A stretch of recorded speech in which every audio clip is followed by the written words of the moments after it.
마가복음 3장 20절부터 27절입니다.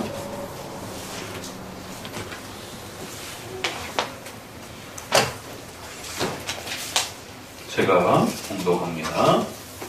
집에 들어가시니 무리가 다시 모임으로 식사할 겨를도 없는지라. 예수의 친속들이 듣고 붙들러 나오니 이는 그가 미쳤다 하미로라. 예루살렘에서 내려온 서기관들은 저가 바알세부를 짚혔다 하며 또 귀신의 왕을 힘입어 귀신을 쫓아낸다 하니 예수께서 저희를 불러다가 비유로 말씀하시되 사단이 어찌 사단을 쫓아낼 수 있느냐. 또 만일 나라가 스스로 분쟁하면 그 나라가 설 수 없고 만일 집이 스스로 분쟁하면 그 집이 설 수 없고 만일 사단이 자기를 거스려 일어나 분쟁하면 설 수 없고 이에 망하느니라. 사람이 먼저 강한 자를 결박지 않고는 그 강한 자의 집에 들어가 세간을 늑달지 못하리니 결박한 후에야 그 집을 늑달하리라. 아멘. 마가복음 전반부에 그리스도의 사역은 이제 3장을 마지막으로 해서 대략 정리가 됩니다. 그러면 마가복음 전체에서 말하고 싶어 했던 그 복음이란 과연 무엇인가? 복된 소식이란 과연 무엇인가? 인간에게 있어서 가장 소중한 복된 구원의 소식은 과연 무엇인가? 바로 그 예수 그리스도, 또 그 그리스도가 어떤 일들을 우리의 죄를 없애주시고 또 하나님의 자녀요 백성으로 초대해 주시기 위하여 그리스도께서 메시아로서 중보자로서 어떤 일들을 감당해 주셨는가? 그 그리스도께서 우리에게 부어주신 이러한 죄사함과 또 하나님의 자녀로서의 이러한 초대들은 과연 뭘 뜻하는 것인가? 과연 그것은 우리에게 어떤 혜택과 어떤 즐거움과 어떤 복을 우리에게 주는 것인가? 이제 이러한 내용들이 가장 중요한 핵심으로서 마가복음 이제 앞부분에 이제 거의 다 소개가 되어져 가는 것을 보게 되어집니다. 그리고 특별히 이제 마가복음 뒷부분에 있어서는 바로 오늘 본문을 중심으로 해서 한 번 더 이렇게 추가적으로 소개되면서 오늘 본문에는 직접적으로 그 표현이 나와 있지는 않지만 다른 복음서들과 연계해서 하나님의 나라라고 하는 그 개념이 이제 정리가 됩니다. 그리고 바로 4장에 들어가서 그 하나님의 나라가 어떠한 것인지 그 하나님의 나라에 대한 비유와 또 여러 설명들을 통해서 예수님이 우리를 초대해 주신 하나님의 나라가 과연 무엇인지, 그 나라에 참여하는 것이 왜 그토록 소중한 것인지, 도대체 하나님의 나라의 백성이 된다는 것, 하나님의 나라의 자녀가 된다는 것, 과연 그것이 그토록 인간에게 소중한 것인가? 이제 그 하나님의 나라에 대한 실제적 그 내용들을 소개하기 시작합니다.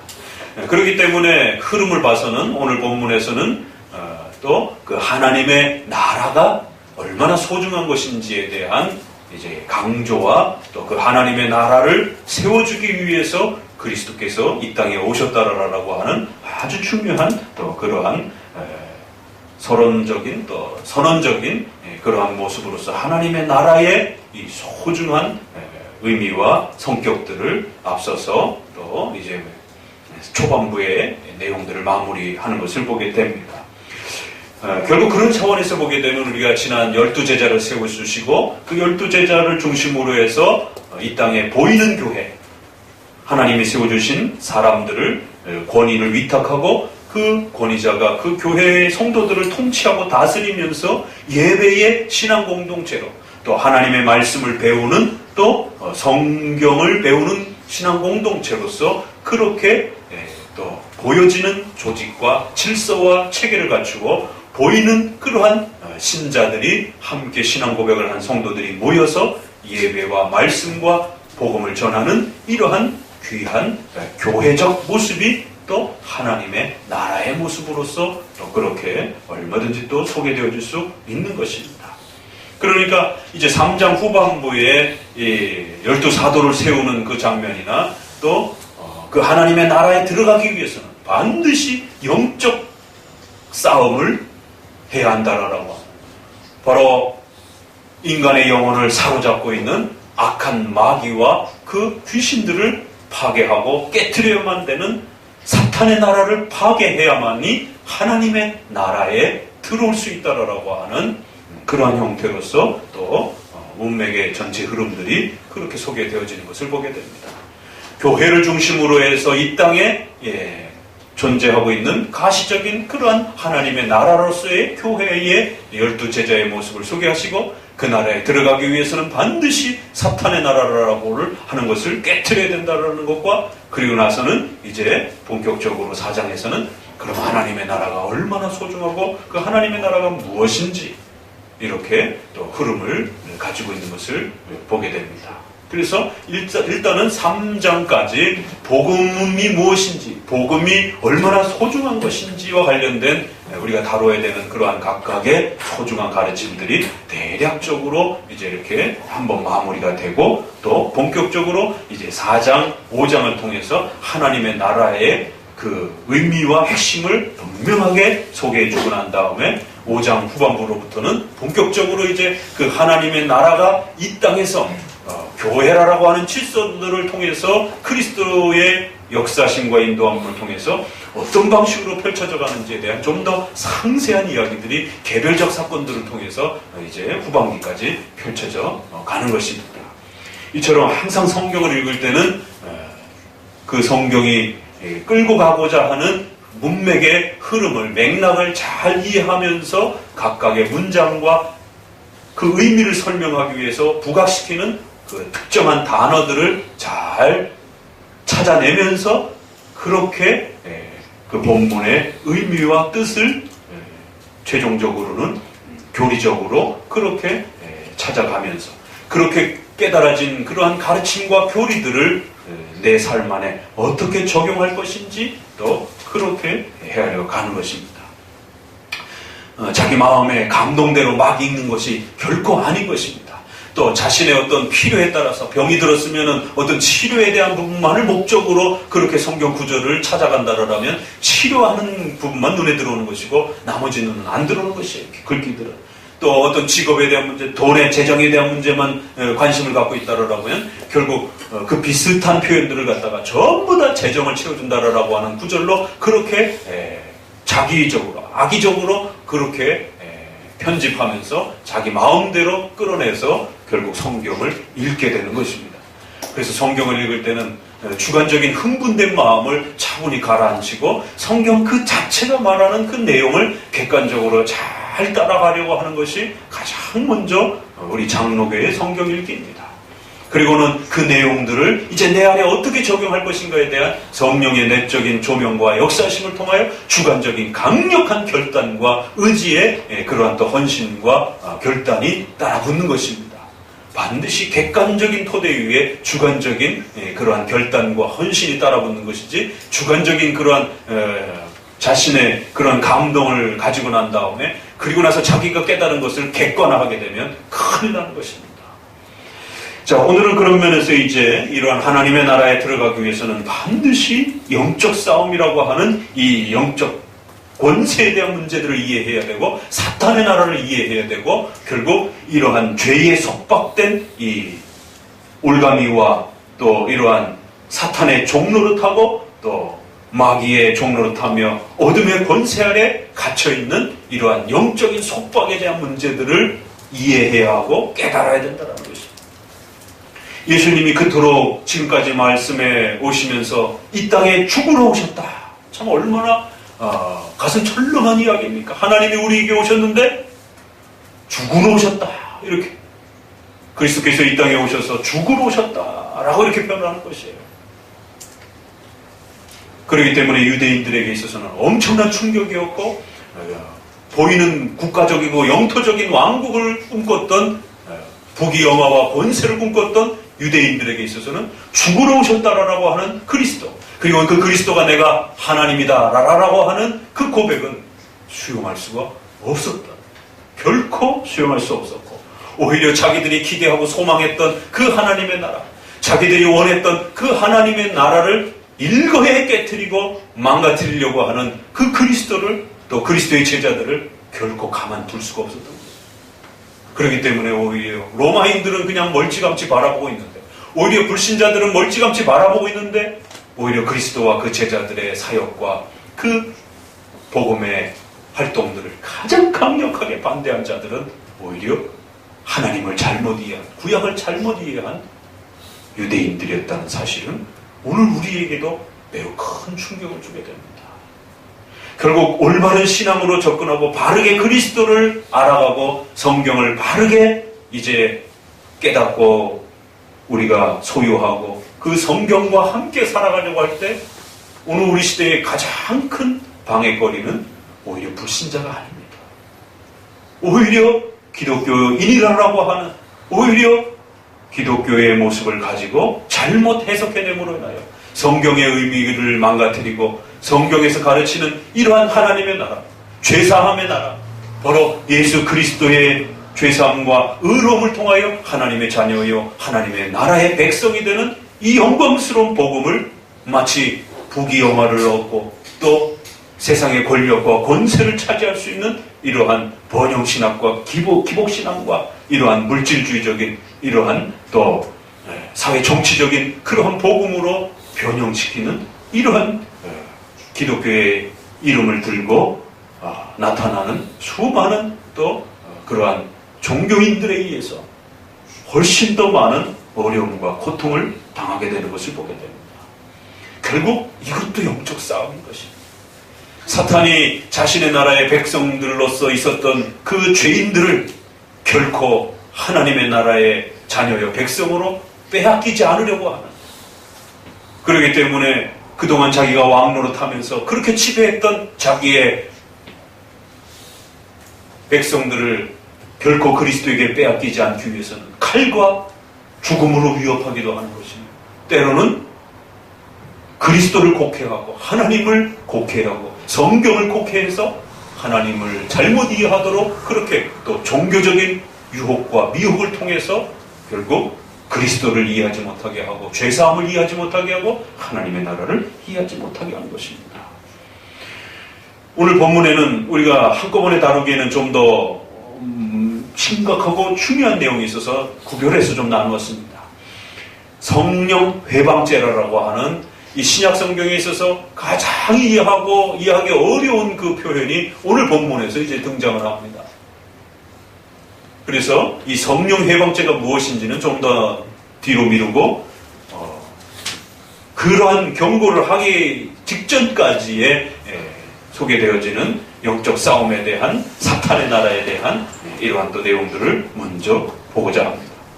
바로 그리스도께서 전해주시고자 하셨던 이런 소중한 복음과 이 은혜들을 방해하고 거부하고 망가뜨리려고 하는 이러한 마귀와 귀신들과 또 악인들을 향하여 엄중히 경고하고 난 이후에 마지막 최고의 경고로서 너희가 계속해서 이렇게 하나님의 나라를 방해하고 그리스도의 복음을 곡해하고 망가뜨리려고 한다라면 이제 너희에게 남은 것은 성령 회방죄라고 하는 영원히 용서받을 수 없는 영원히 지옥에서 벌받아야 되는 무서운 하나님의 심판이 너희에게 기다리고 있다라고 하는 이제 그리스도의 아주 무서운 심판적 경고가 마지막으로 그렇게 따라붙는 것입니다.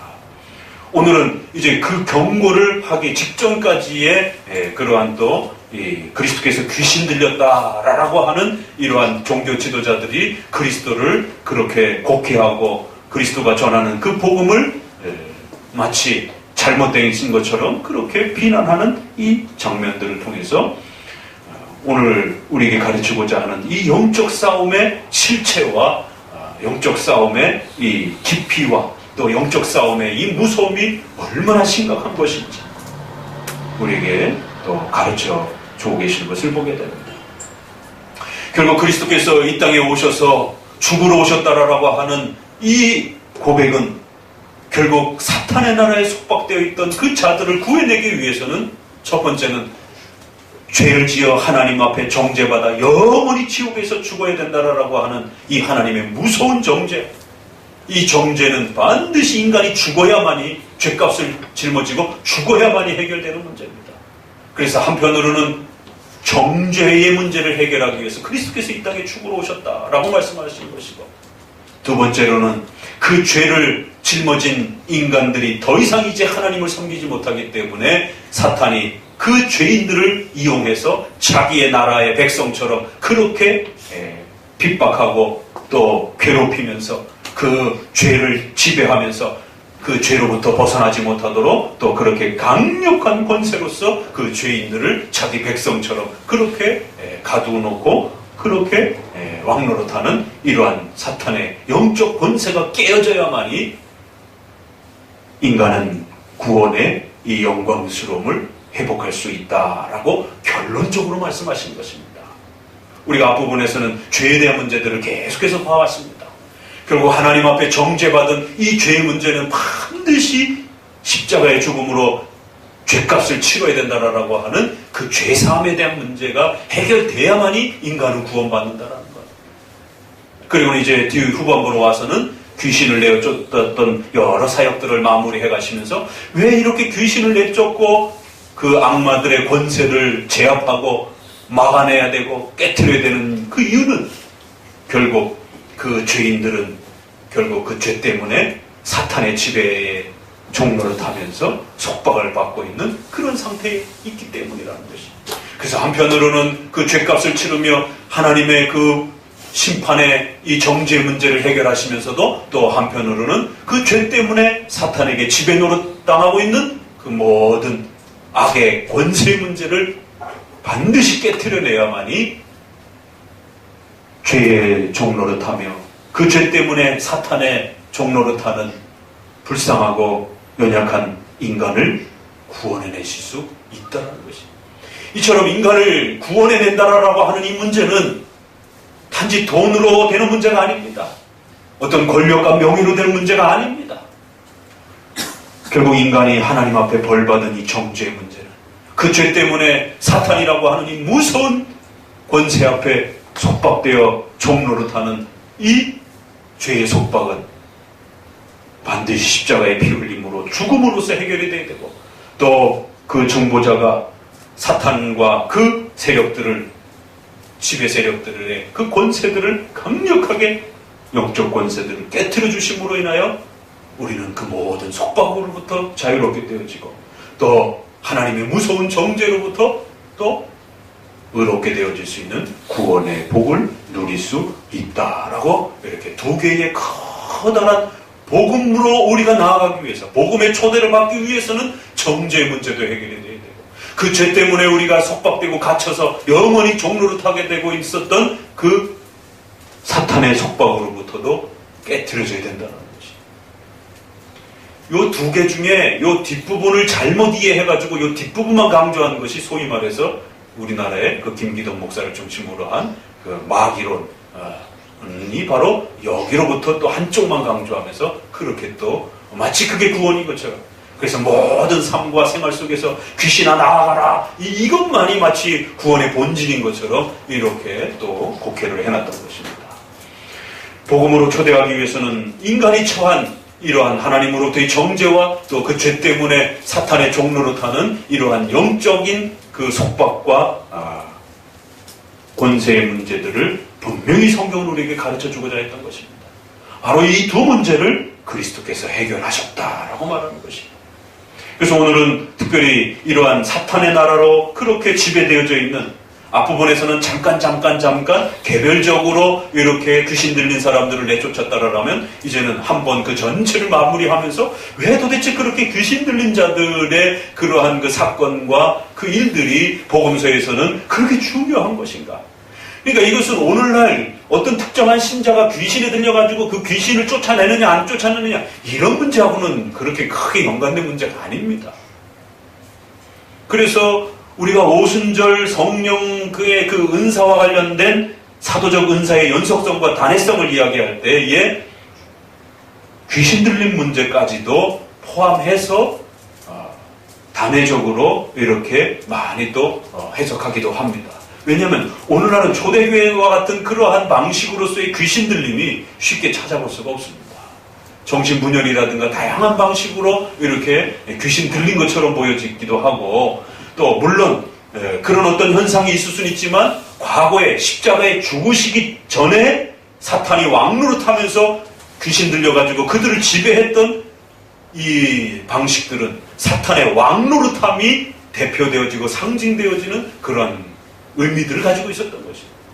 그래서 그리스도께서 십자가에 죽으시는 사건과 그리스도께서 이 땅에 오셔서 그 사탄의 권세를 완전히 박살내야 되고 깨트려야 되고 그것들을 완전히 부셔버려야 되는 그런 의미로서의 귀신을 내쫓음이지, 귀신의 그러한 영향을 받을 수 있는 오늘 우리 시대의 그런 악한 권세들이 십자가 사건 이후에 완전히 그들의 세력이, 사탄의 나라가 깨어지고 난 이후에 그저 종말까지 잠시 그 힘을 겨우 지탱하고 있는 그 정도로서의 귀신 들림하고는 근원적으로 다르다라는 거예요.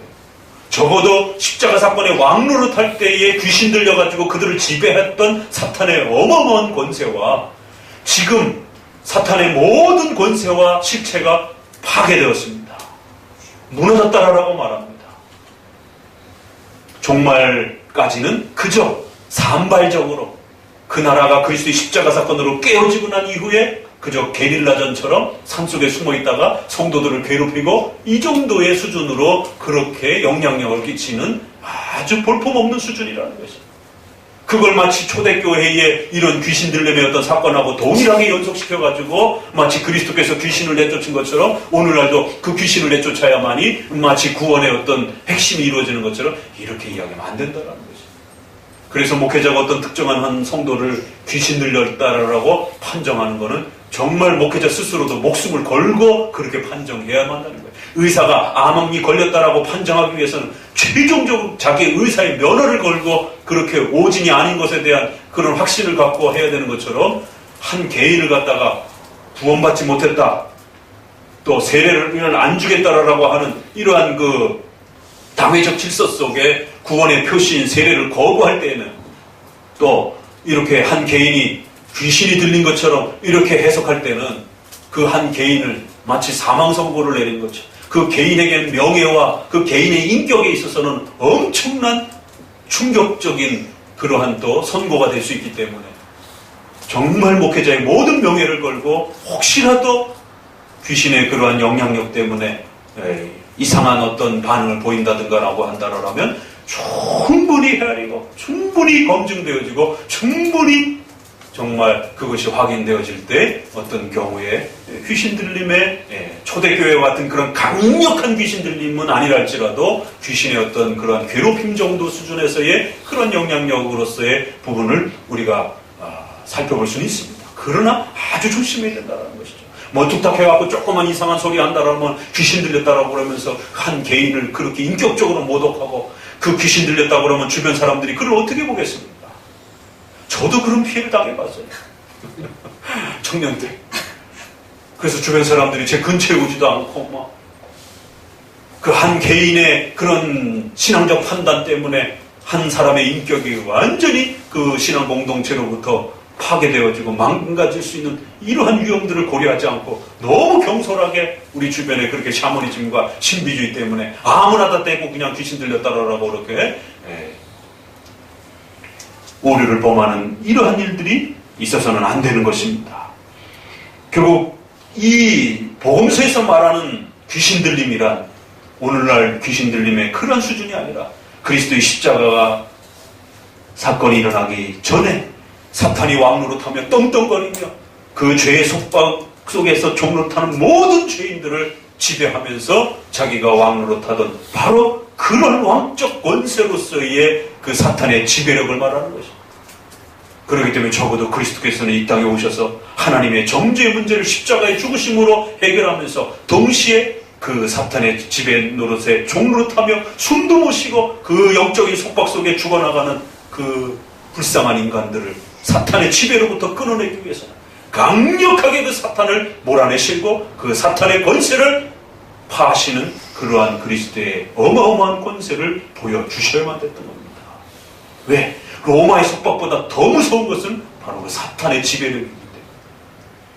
그래서 오늘 본문에는 이제 앞부분에서 산발적으로 개별적으로 귀신 들렸던 그런 사람들을 쫓아내면서 결국 그리스도께서 사탄의 권세를 깨트린다라고 하는 것을 산발적으로 보여줬던 것들을 이제 오늘 본문에서는 그리스도 자체가 귀신 들렸다라고 하는 이 모함 속에 그리스도가 노출이 되어지면서 결국 바알세불이라고 하는 사탄과 그리스도가 같은가 아니면 다른가?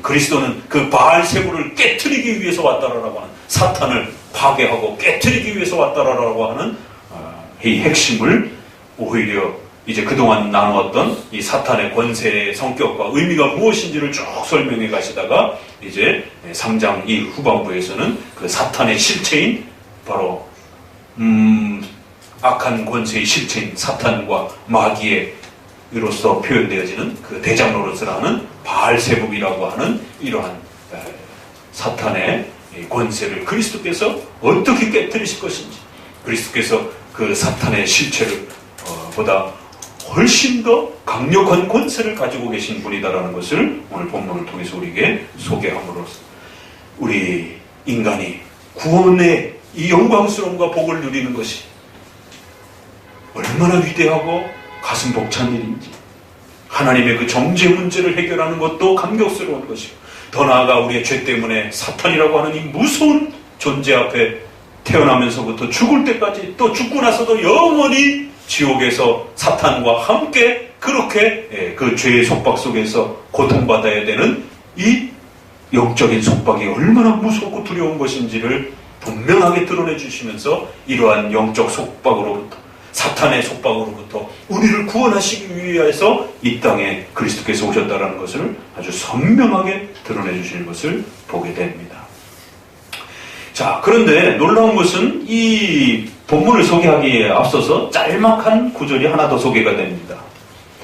어떤 내용이냐면, 예수의 친속들이 듣고 붙들러 나오니 이는 그가 미쳤다 함이로라.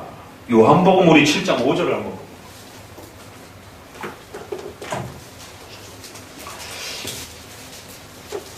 뒤에 이 바알세불이라고 하는 귀신 들렸다라고 하는 귀신의 왕이라고 하는 이제 이 내용이 본격적으로 소개되어지기 전에 느닷없이 예수의 친속들, 예수의 그 가족들이 예수님을 데리러 왔고, 그리고는 예수님을 미쳤다 하는 이 짧은 문장이 이 전체 문맥에 상당히 좀 이렇게 어색합니다. 언뜻 보기에는. 그렇죠?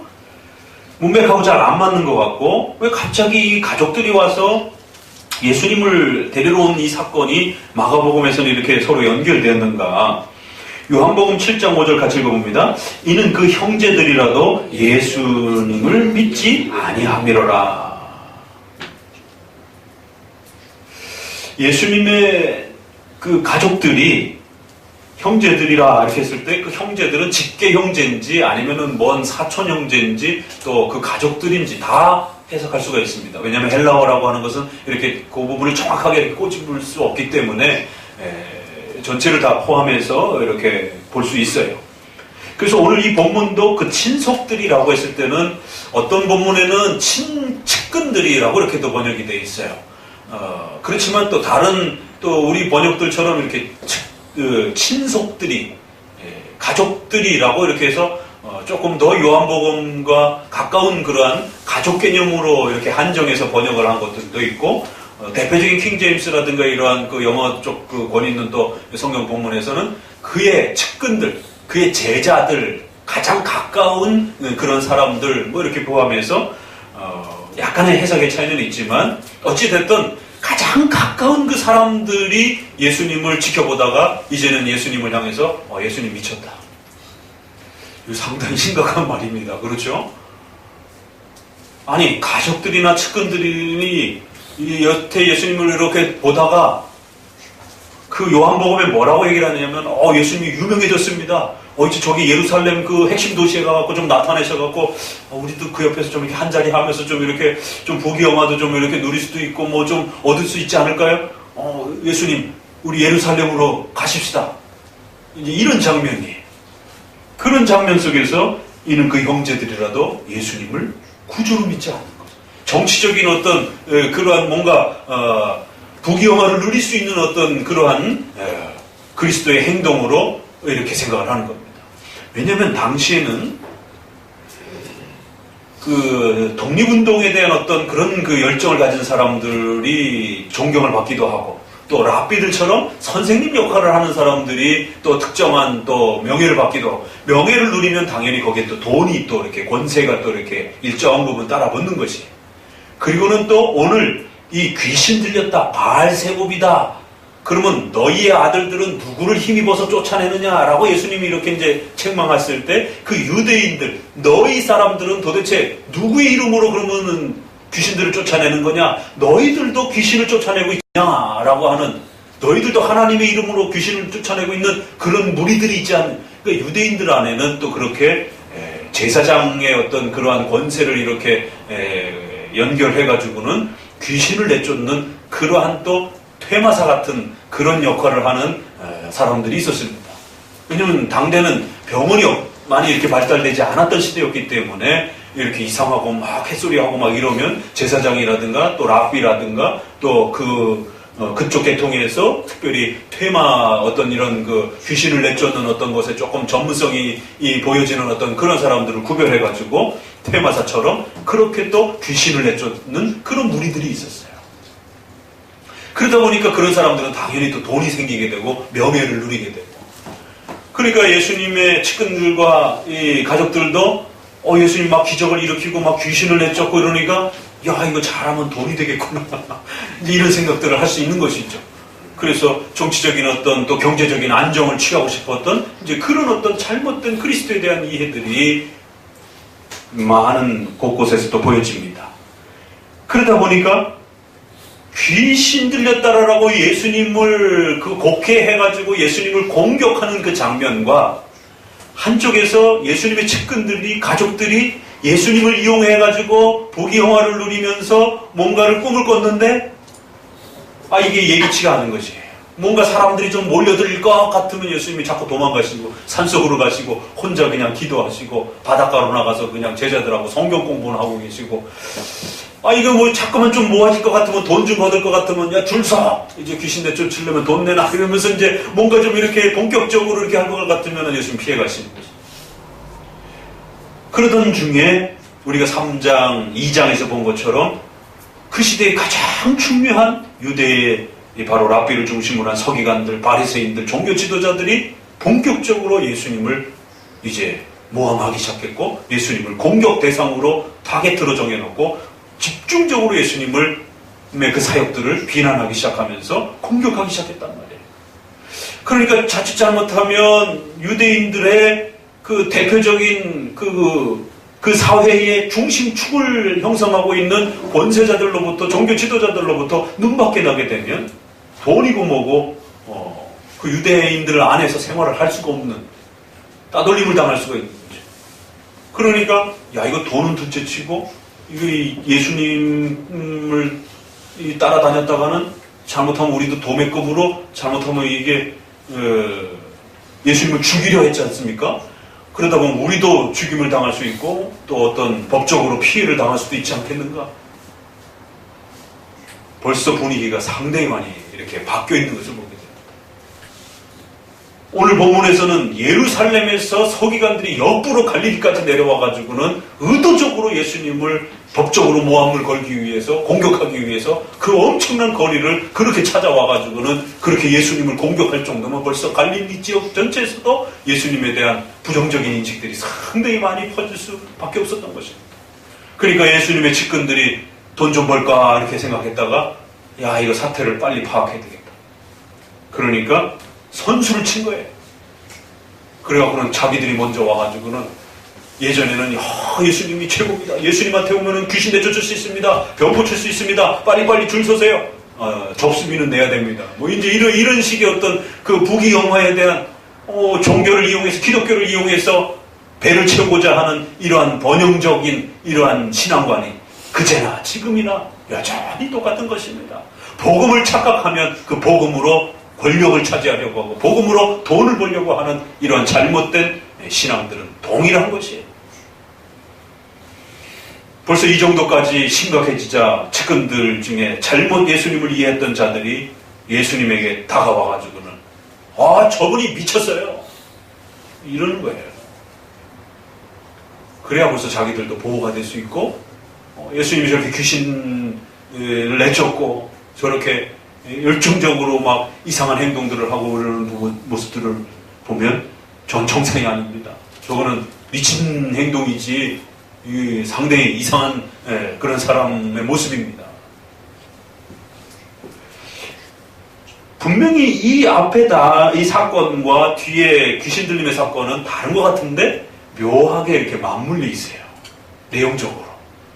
결국 그래서 가족들조차도 예수님의 측근들도 예수님의 그러한 정치적인 위기상황이 몰리자 예수님을 미쳤다라고 할 정도로 그렇게 예수님을 거부하면서 예수님에 대한 잘못된 이러한 곡해들을 쏟아내면서 예수님에 대한 명예와 평판을 아주 혹독하게 그렇게 깎아내리는 것을 보게 됩니다. 그리고는 이제 그 서기관들을 중심으로 하여 그리스도에 대한 귀신의 왕이다라고 하는 이 내용들을 쏟아붓는 것입니다. 결국 이것은 우리가 구원의 문제는, 죄사함의 문제는 돈과 명예로도 되는 것이 아니야. 권력으로도 되는 것이 아니야. 요한복음의 그 유명한 말씀, 영접하는 자 곧 그 이름을 믿는 자들에게는 하나님의 자녀가 되는 권세를 주셨으니 이는 혈통으로나 육정으로나 사람의 뜻으로 나지 아니하고 오직 하나님께로서 난 자들이다. 혈과 육으로, 혈육의 문제로 해결될 수 있는 문제가 아니라는 것입니다.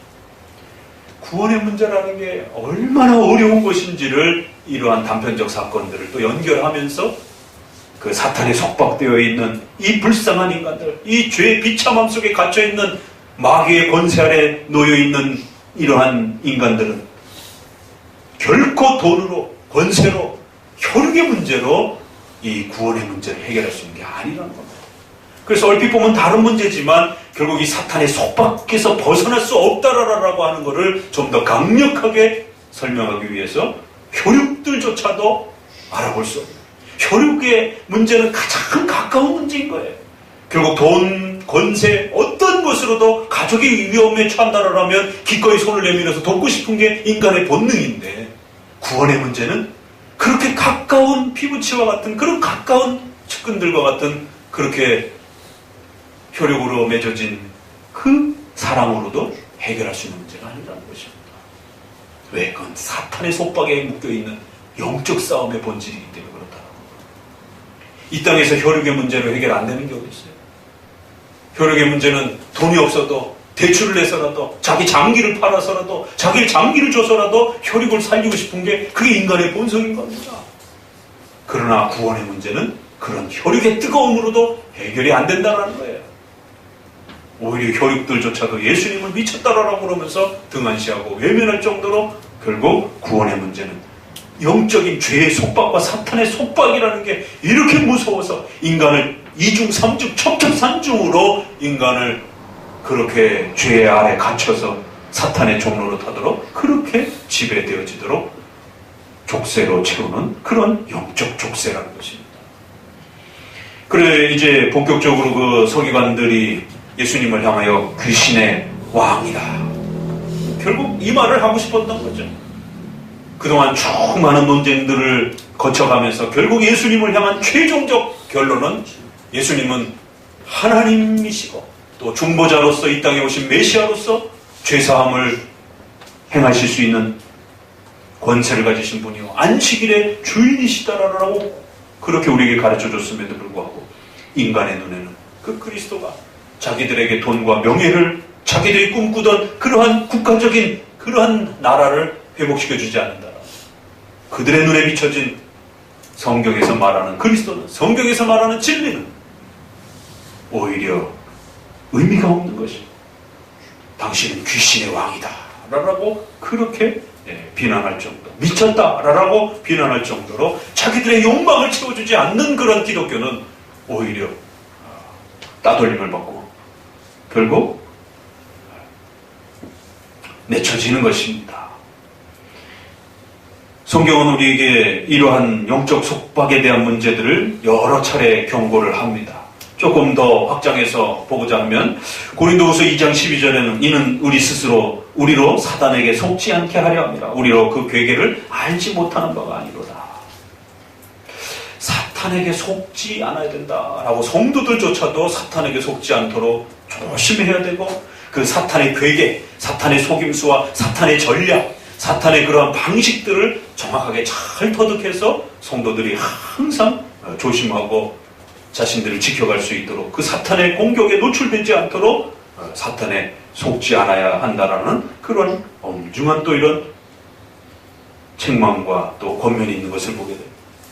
성도들에게조차도 이렇게 사탄이 그 성도들을 공격하려고 성도들에게 상처를 끼치려고 이렇게 하는데 하물며 그리스도의 피가 없는 그런 죄인들에게는 어마어마한 권세로 그렇게 지배하고 있는 것입니다. 우리가 최초로 사탄의 실체를 어디서 보게 됩니까? 창세기 3장이죠. 한번 이렇게 정리해 보세요. 여호와 하나님의 지으신 들짐승 중에 뱀이 가장 강교하더라. 뱀이 여자에게 물어 가로되 하나님이 참으로 너희더러 동산 모든 나무 실과를 먹지 말라 하더냐. 사탄이 뱀을 이용해서 그렇게 찾아왔습니다. 그리하여 인류 최초의 범죄가 일어나도록 그렇게 사건이 터지는 것을 보게 됩니다. 이러한 사탄의 이 실체가 결국 성경 여기저기에서 조금 더 밝혀집니다. 유다서 1장 6절에는 그 유명한 사탄의 정체와 관련해서 이렇게 소개를 합니다. 또 자기 지위를 지키지 아니하고 자기 처소를 떠난 천사들을 큰 날의 심판까지 영원한 결박으로 흑암에 가두신다. 자기 처소를 떠난 천사들이다. 그래서 사탄은 죽은 조상이 아닙니다. 귀신들은 죽은 조상들이 아니에요. 죽으면 다 지옥으로 가는 겁니다. 예수님 믿지 않고 죽으면. 귀신들은 뭐냐? 천사들, 타락한 천사들이라고. 그 중에 대장 노릇을 하는 사탄이라고 부르는 마귀라고 하는 단수로 불러서 대장 노릇을 하는 그러한 또 사탄의 우두머리가 있고 그 따르는 아래에 천사, 타락한 천사들이 있다라고 말합니다. 자기 지위, 하나님을 영화롭게 하도록 하나님을 섬기도록 그렇게 천사를 창조했는데 자신들의 그 직무를 망각하고 성경엔 왜 천사들이 타락했는지 그 이유는 나오지 않습니다. 타락하고 난 다음에 등장하는 장면만 나옵니다.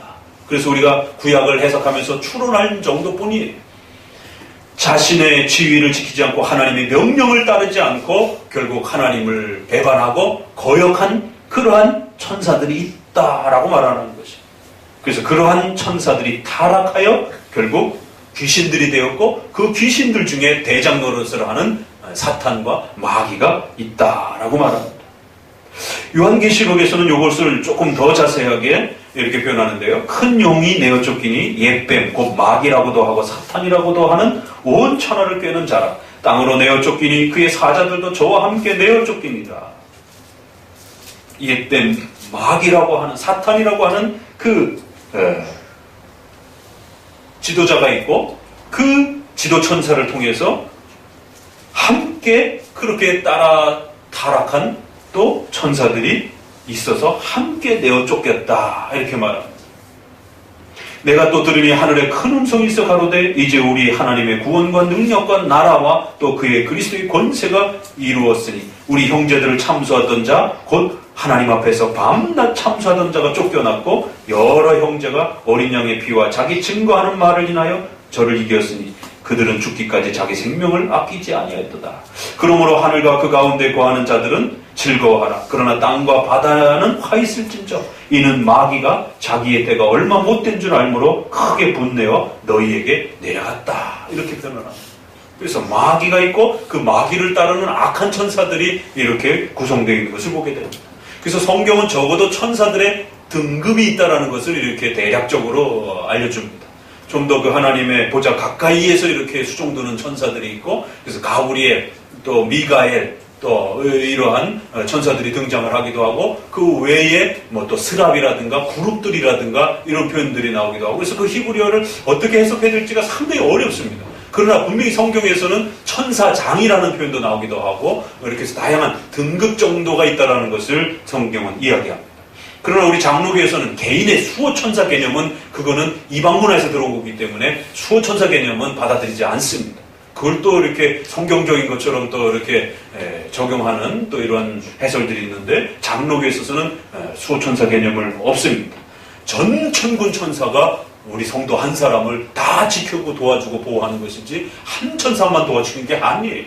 그런 방식으로 구별하면 안 되지만 등급은 있다는 정도는 성경이 이야기합니다. 그래서 이 사탄의 실체에도 그 지도급 역할을 하는 대장 역할을 하는 악한 천사가 있고 그를 따르는 또 많은 부하 천사들이 타락한 천사들이 있다라고 이렇게 말합니다. 결국 이들이 하나님 앞에 정죄받은 인간들의 그 죄를 이용해서 결국 하나님 앞에 나아가지 못하도록 죄의 속박으로 결국 사탄의 엄청난 그러한 권세로 이들을 지배하고 왕노릇한다라고 성경은 그렇게 말하는 것이에요.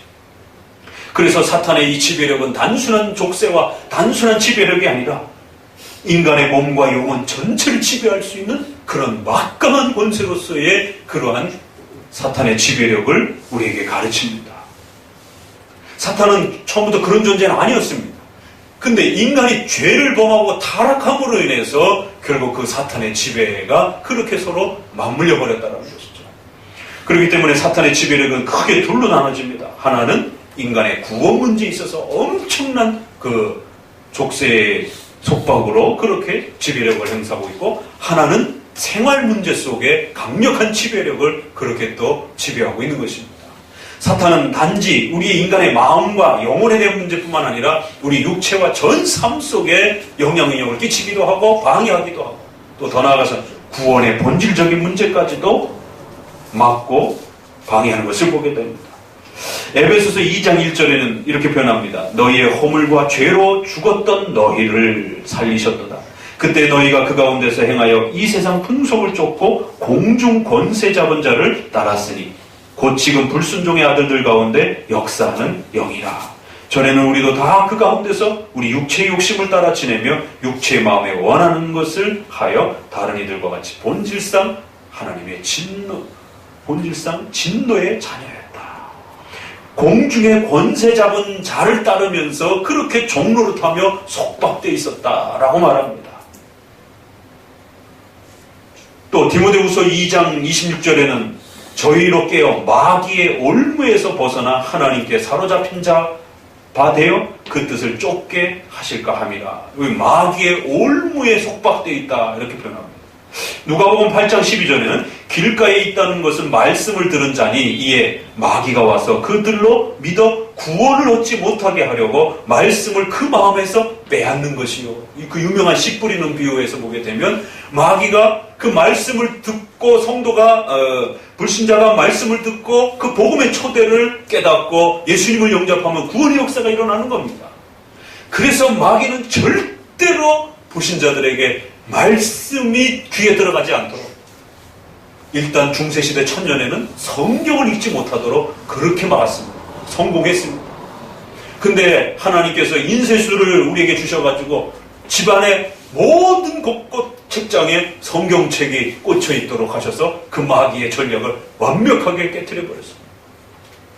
그랬더니 그 다음 마귀의 방식은 어떻게 다가왔습니까? 좋다 그러면 성경을 소유하는 것은 이제는 막지 못했으니까 다음 방법은 성경을 읽지 못하도록 만든다. 그래서 집안에 또 재미난 게 너무 많아갖고 80년대 전만 해봐도요, 놀거리가 별로 없어갖고 그저 성도들이 심심하면 성경을 읽는 거예요, 그냥. 근데 이제 TV가 발전이 되고 컴퓨터가 나오고 이런 놀이 문화가 발전이 되고 재미있는 연속곡이 쏟아져 나오고 막 이러다 보니까 성경 읽을 시간이, 성경은 10권씩 뭐 옛날에 산 것부터 시작해가지고 뭐 책장이 뭐 종류별로 성경책이 수두룩한데도 읽지를 않는 거지. 바빠가지고. 성공했어요, 일종. 그런데 또 이제 나름대로 또 성경을 읽기 시작하는 성도들이 등장을 하면서 여기에도 위기가 찾아옵니다. 그러니까 세 번째 사탄의 또 공격과 방식은 어떻게 다가옵니까? 그래, 열심히 읽어. 그렇지만 네 마음대로 읽어.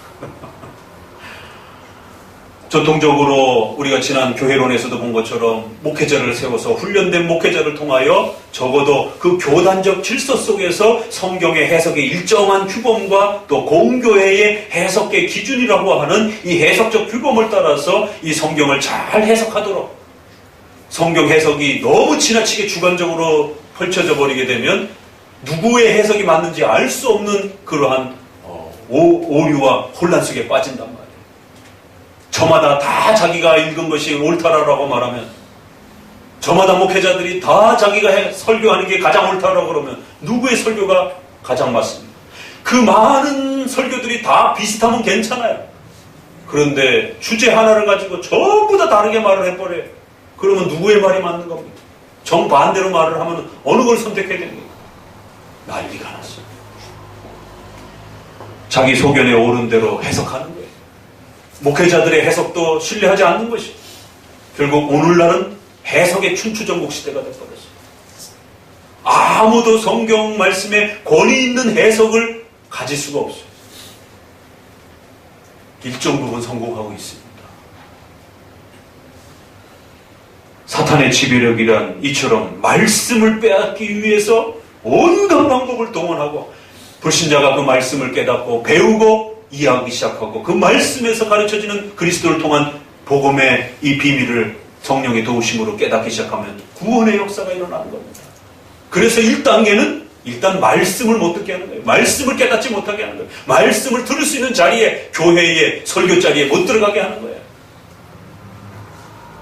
두 번째는 성령의 내적 조명을 받지 못하도록 온갖 쓸데없는 생각에 먹고 사는 그 근심과 걱정 때문에 성경이 머릿속에 떠오르지도 않도록 마음속에 온갖 잡다한 생각들이 파고들게 만듭니다.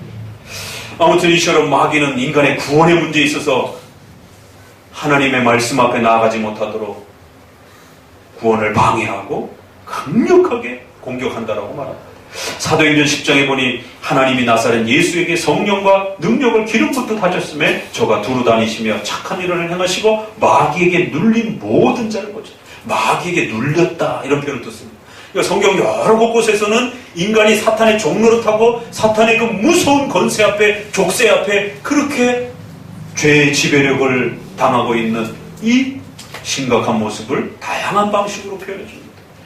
결국 인간이 구원받기 위해서는 이 사탄의 무서운 죄의 속박을 끊어내고 파괴하고 깨뜨리지 아니한다라면 인간은 사탄의 족쇄에서 풀려날 수가 없는 겁니다. 그래서 예수님은 이 땅에 오셔서 십자가에 죽으시면서 죄의 문제를 해결하시면서 동시적으로 그 사탄의 나라에 속박되어 있던 불쌍한 영혼들을 구원하시기 위해서 사탄을 깨뜨려야 되는, 그 사탄의 나라 전체를 붕괴시켜버려야 되는, 그래서 예수님의 십자가 사건으로 인하여 사탄의 그 모든 권세들이 파괴되었고 붕괴되었고 깨트려졌다라고 말하는 거예요. 예수님의 십자가는 그렇게 무서운 것입니다. 우리에게는 구원의 축복이지만 사탄과 그들에게는 그들의 권세 전체가 일거에 깨트려져 버리는, 나라가 망하는 그러한 일이 벌어진 것입니다. 다만 종말 직전까지는 하나님이 허락하신 그러한 때가 남았기 때문에 파괴되어진 그 권세를 가지고 게릴라전처럼 그렇게 또 방해 공작을 한 것뿐입니다. 그래서 오늘 우리 시대의 사탄의 우리가 공격을 받는 것과 또 이 성경이 쓰여지고 있던 이 시대의 사탄의 그 공격은 질적으로도 또 다른 차원이 있는 것입니다. 자, 조금 더 넘어가면, 그러면 생활과 관련된 부분에 있어서는 사탄은 또 어떻게 방해하는가? 우리가 잘 아는 고린도전서 7장 5절에는 서로 분방하지 말라. 다만 기도할 틈을 얻기 위하여 합의상 얼마 동안 하되 다시 합하라. 이는 너희가 절제 못함을 인하여 사탄으로 너희를 시험하지 못하게 하려 합니다. 특별히 이 구원의 문제가 해결된 우리 성도들에게 좀 더 많이 해당되는 내용이죠. 성도들은 이제 구원의 문제에 있어서는 방해받지는 않지만 생활의 이 문제에 있어서는 여전히 많이 또 우리의 죄 때문에, 우리의 육체 연약함 때문에 또 사탄의 또 그런 공격을 받는단 말이에요. 부부의 이 은밀한 이런 부부 생활의 이러한 부부관계 문제 속에 부부가 혹시라도 그 관계가 흐트러지게 되면 거기에 사탄의 그런 공격이 파고든다는 것입니다. 그래서 이 고린도전서는 부부간의 그러한 성생활을 표현하는 해석으로 우리 신약에서 많이 해석을 합니다. 그래서 부부의 은밀한 이런 연합과 부부의 이러한 친밀함의 이런 부분들이 혹시라도 종교생활 때문에 너무 많이 금식하고 이러면서 부부생활의 이런 부분들을 거부하고 이러면 안 된다는 거죠. 이게 전형적으로 로마 카톨릭에서 그렇게 하잖아요. 뭔 금식일이 그렇게 많은지, 뭔 교회력이 그렇게 많은지, 그런 교회력이 있을 때마다 이제 부부 생활들을 못하게 하고 일정한 이제 정결 기간을 이렇게 사순절 기간 동안 40일 동안 금지시키는 것이, 그런 일들이 벌어지는 것이. 인간의 연약함 때문에 그렇게 되면 반드시 남자가 바람을 핀다든가 어떤 다른 사고가 터진다는 거예요. 그렇기 때문에 부부의 이 친밀함은 종교적인 어떤 이유를 가지고 너무 그렇게 속박하면 안 된다는 것이죠.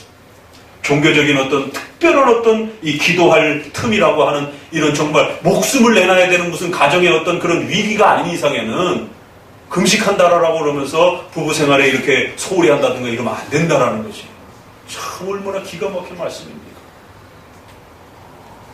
그런데 그런 식으로 생각하는 성도들도 청년들도 굉장히 많습니다. 이걸 너무 세대주의적인 문자주기로 이해를 해가지고 마치 종교적인 어떤 행사와 어떤 기간이 있으면은 마치 그거 부부 생활과 이런 부분은 더러운 것처럼 이 정결의식에 대한 구약을 잘못 이해해가지고 결국 그렇게 또 적용하는 이 개념들은 잘못된 것입니다.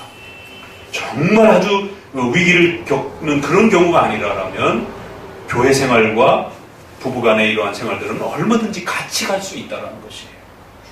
사탄은 분명히 그 틈을 이용해서 부부의 그러한 삶의 이 기반을 무너뜨리려고 공격하며 또 그래서 그 부부가 이혼에 빠지고 가정이 파탄나는 이런 일들로 몰아가게 한다는 거예요. 가정이 깨어지고 이혼하고 파탄나는 여기에 이건 성격 차이로만 이해할 수 있는 문제가 아니라는 겁니다. 많은 분들은 그냥 성격 차이로만 이해하고 핑계를 대지만 결국 그 안에는 보이지 않는 사탄의 또 아주 무서운 공격들이 사람의 마음에 분노와 또 이러한 여러 잘못된 마음들을 충동질해서 결국 가정이 파탄나고 깨어지는 이런 심각함들이 일어나기도 한다라고 말합니다. 에베소서 4장 26절에는 분을 내어도 죄를 짓지 말며 해가 지도록 분을 품지 말라. 마귀로 틈을 타지 못하게. 자동차 운전하다가 그 끼어드는 것을 양보를 그 마음을 누르질 못해서 그 잠깐의 분노가 결국에는 보복운전으로 단행하게 되고 보복운전을 하다가 결국 잘못하면 자동차 사고가 크게 나서 둘 다 잘못하면 죽을 수도 있는 생명의 위협을 받을 수 있는 결국 그건 개인의 성격, 다혈질적인 성격도 많은 심리학적으로 해석할 수도 있지만 결국 성경에는 그런 인간의 분노로 인하여 인간의 삶이 망가지는 이러한 부분에 있어서 사탄의 또 공격이 내면적으로 또 있는 부분이 있다라고 말합니다. 우리가 잘 아는 그런 뮤지컬 배우가 음주사고를 내가지고 사회적으로 아주 시끌시끌하지 않습니까? 잠깐의 그러한 그 충동이라든가 술 취함들이 결국에는 가까운 지인들을 죽이고 또 본인들의 삶은 사회적으로 완전히 나락으로 떨어지는 이런 일들이 유명한 스포츠인들 뭐 이런 연예인들이 그렇게 잠깐의 그런 분노를 참지 못해서 사람을 폭행한다든가 또 음주사고를 낸다든가 한 번의 실수가 그토록 오랫동안 쌓았던 모든 그 명예와 권세 부귀영화를 한꺼번에 다 추락시키는 이런 경우들이 허다합니다. 사탄은 인간의 분노를 이용해서 인간의 마음에 그 참지 못하는 이런 여러 가지 절제되지 못하는 그런 마음의 이 불편함을 충동질해서 우리 인생을 한순간에 나락으로 떨어뜨리게도 만든다는 겁니다. 조심해야 된다는 겁니다. 고린도서에 있는 말씀처럼 사탄의 그 속임수에 노출되어서는 안 된다는 것이죠. 그래서 분노가 끌어오를 때 이 분노가 내 개인의 분노인지 자칫 우리가 또 사탄의 그런 공격을 받아서 내 스스로가 절제하지 못하면서 이렇게 되어지는 자기 자신을 덜 돌아보고 살필 수 있어야 된다는 것이죠. 또 더 나아가서는 계시록 13장에 보게 되면은 짐승의 수를 세워보라. 그 사람의 순이 666이다 그러면서 큰 자나 작은 자나 부자나 빈궁한 자나 종들이나 모두에게 오른손이나 이마에 표를 받게 하고 이 표를 가진 자 외에는 매매를 못하게 한다.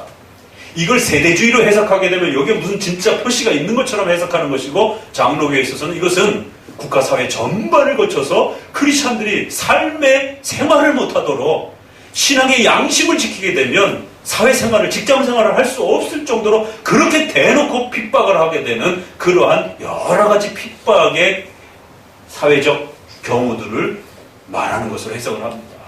국가를 이용해서 국가 정책을 이용해서 법을 이용해서 또 사회적인 어떤 문화적인 그런 또 여러 가지 시스템을 이용해서 또 직장 생활의 여러 가지 어떤 그러한 방식들을 이용해서 크리스찬들을 왕따시키고 크리스찬들을 외면시키고 크리스찬들이 삶에 있어서 나름대로 성장하지 못하도록 가로막는 수많은 괴롭힘들을 다 표가 날 정도로 그런 공격들을 얼마든지 사회생활들을 통해서 다가온다라고 말합니다. 지금 우리가 동성애 문제라든가 NAP 문제 같은 경우도 기독교인들이 왜 이렇게 두려움을 느낍니까? 이건 기독교의 정체성과 관련된 벌써 전도하지 못하게 하는 이런 일들이 벌써 경찰들의 이러한 그 모습들로 인해서 기독교인들이 피해를 당하고 중국의 공안들을 통해 가지고 교회가 통째로 부셔지고 잡혀가고 성경책을 배포하지 못하게 하고 저쪽 나라만 그런 줄 알았더니 인도에서 기독교인들이 길거리에서 막 두들겨 맞고 처참하게 폭행을 당하는데도 이슬람 국가 속에서 유엔이라든가 이런 국제사회를 통해서는 종교의 자유를 인정한다라고 그러면서 실제 문화 속에서는 기독교인들이 어려움을 당할 때는 경찰이고 뭐고 아무도 도와주지 않는, 경찰이 옆에 서 있는데도 방치하는. 근데 지금 한국사회가 얼마 전 인천 그 퀴어 축제라든가 이런 데서도 세상에 뭐 차에다가 뭘 어떻게 해놨는지 그 차를 이렇게 막다가 두 청년이 손가락이 여기 인대가 끊어질 정도로 처음에는 손가락이 잘렸다라고 보도가 나오고 놀래가지고 뭐 사람들이 다시 조사해보니까 잘린 건 아니고 인대가 다 끊어져가지고 막 피가 철철 나는 동영상이 막. 근데 경찰들 옆에서 멀뚱멀뚱 쳐다만 보고 앉아있고. 어떤 데에서는 또 전도하는 걸 경찰들이 일부러 그건 인권 문제에 해당이 된다라면서 벌금 물을 수 있다고 그러면서 협박을 하고 방해를 하질 않나.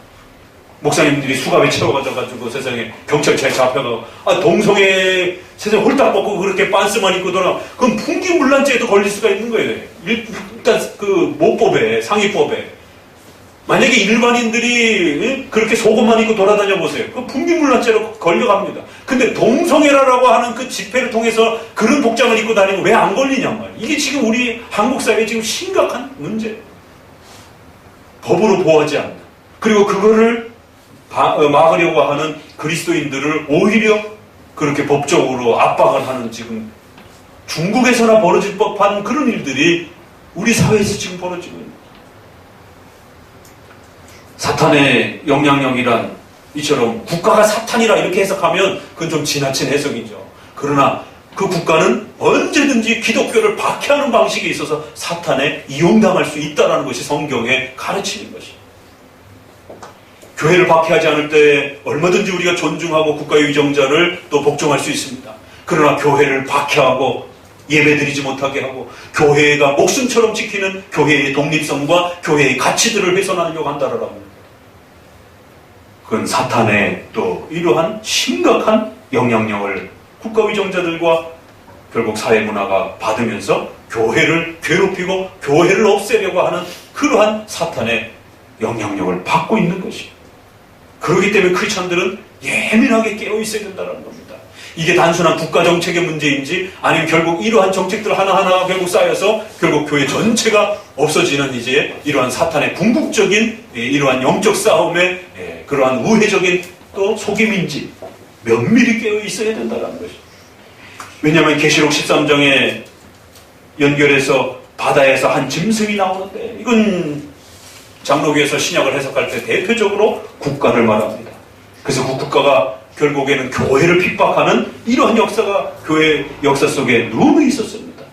그리고 11절에는 내가 보매 또 다른 짐승이 땅에서 올라오니 새끼 양이 같이 두 뿔을 입고 용처럼 말하되 저가 먼저 나온 짐승의 모든 권세를 그 앞에서 행하고 땅과 땅에 거하는 자들로 처음 짐승에게 경배하게 하더라.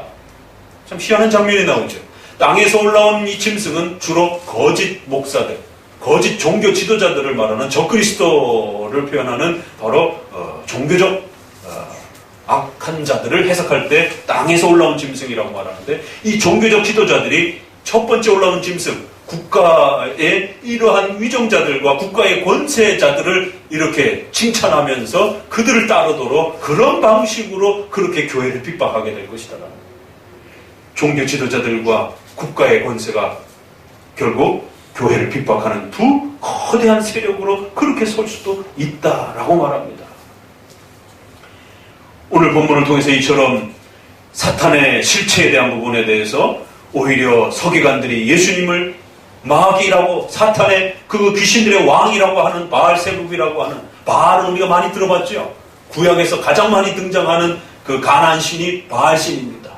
그 세불 이럴 때는 이제 집, 땅, 그래서 뭐 거주의 주인, 땅의 주인, 뭐 이제 이런 정도로 이제 해석이 되는 것입니다.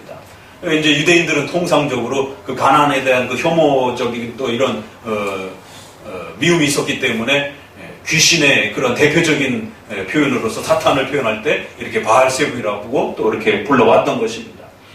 예수님을 귀신의 그 왕인 사탄인 또 마귀라고 이렇게 표현하면서 오히려 메시아요 중보자로 오셨던 예수님을 오히려 사탄 취급하는, 미쳤다라고 취급하는 이 백성들은 도대체 누구냐라는 거예요. 지금 여기서 논쟁을 하고 있는 이 대상자들은 종교 지도자들이에요. 오늘 우리 시대에도 불신자들도 국가도 교회를 핍박하기도 하지만 때로는 종교 지도자들이 더 앞장서서 그리스도를 곡해하고 그리스도를 가지고 기복주의와 번영으로 그렇게 부귀영화를 누리는 그러한 도구로 사용하기도 하고 오히려 바르게 가르치는 이러한 복음을 곡해하고 망가뜨리는 이런 일들이 비일비재한 것입니다. 사탄은 이처럼 생활을 통해서도 또 종교적인 이러한 또 혼란을 통해서도 얼마든지 불신자들이 구원으로 다가서지 못하게 또 신자들이 더 충만하게 은혜 생활하지 못하도록 수많은 생활과 삶의 또 이러한 오류들을 통해서 그렇게 또 성도들을 또 혼란케 하기도 합니다. 오죽해 하면 결혼을 더러운 것이라 취급하고 음식의 문제를 그렇게 혼란케 만드는 이러한 가르침들을 귀신의 가르침이라고 사도 바울은 그렇게 아주 그냥 혹독하게 책망하면서 그러한 가르침을 가르치는 종교 지도자들에 대해서 아주 철두철미하게 조심하고 주의하라라고 그렇게 경계를 주기도 했었습니다.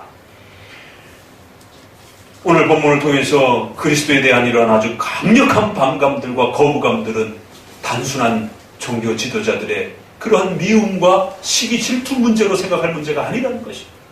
결국 이것은 숨겨져 있는 실체, 바로 사탄과 그 악한 천사들이 그리스도를 모함하고 그리스도를 공격하고 그래서 그리스도를 제대로 알아보지 못하도록 그리스도를 가리우기 위한 이러한 영적 권세의 도전이요, 또 사탄의 나라가 하나님의 나라를 침해하려고 하는, 하나님의 나라를 공격하려고 하는 무서운 그러한 어둠의 세력들의 공격임을 깨달으셔야 만드는 겁니다.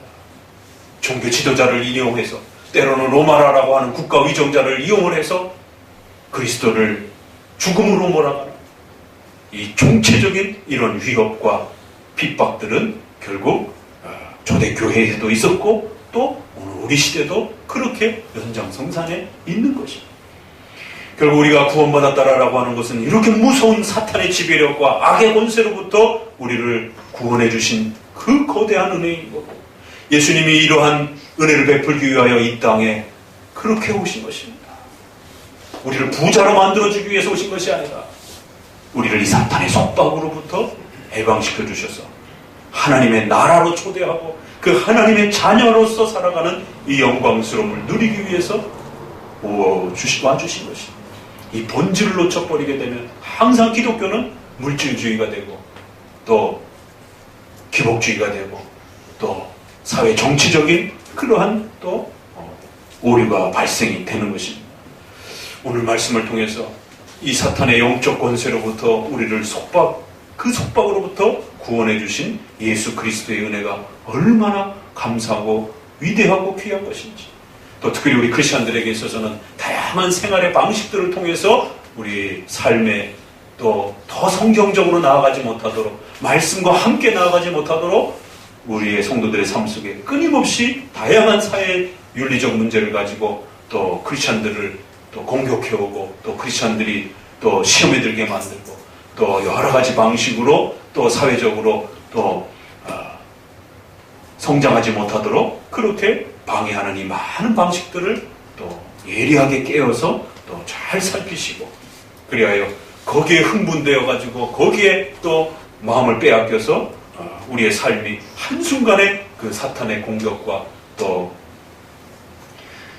이러한 또 피해 앞에 또 노출이 되어지지 않도록 주기도문에 있는 것처럼 시험에 들지 말게 하옵시고 악에서 우리를 구원하여 주옵소서라고 하는 이 기도가 또 우리의 삶 속에 매일매일과 같은 또 그런 고백으로서 또 그리스도를 의지하는 또 고백이 되시기를 주의 말씀으로 권면을 드립니다. 기도합니다. 하나님 감사를 드립니다.